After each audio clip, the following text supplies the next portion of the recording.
Good morning বন্ধু বান্ধৱী সকলো। হাই ফ্ৰেণ্ডছ, মই বৰ্তমান আহি আছোঁ দেউৰী বস্তিত অলপ কাম এটাত আহিছোঁ। কামটো মানে ঘৰত পালে কম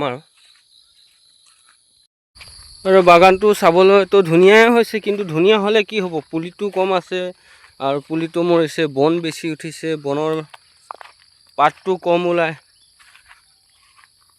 জংঘল বি হয়।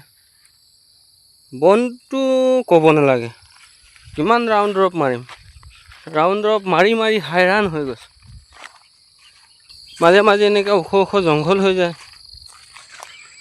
তো লোকৰ বাগান ইমান ধুনীয়া হৈছে, পাতটো মোৰ বাগানত আকৌ পাতেই নাই। ইমান ধুনীয়া পাত ওলাইছে, মোৰ বাগানত পাত নাই।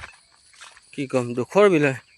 পাতটো নোলোৱা নহয়, ওলাইছে, কিন্তু সৰু হৈ আছে, বহুত সৰু হৈ আছে। সৰু পাতটোতো ছিঙিব নোৱাৰি। ইয়াতকৈ যিমান এইটো বাগান ডাঙৰ আছে, তাতকৈ অলপ সৰু আছে। 3-4 দিনৰ পাছতে ছিঙিব হ'ব আৰু।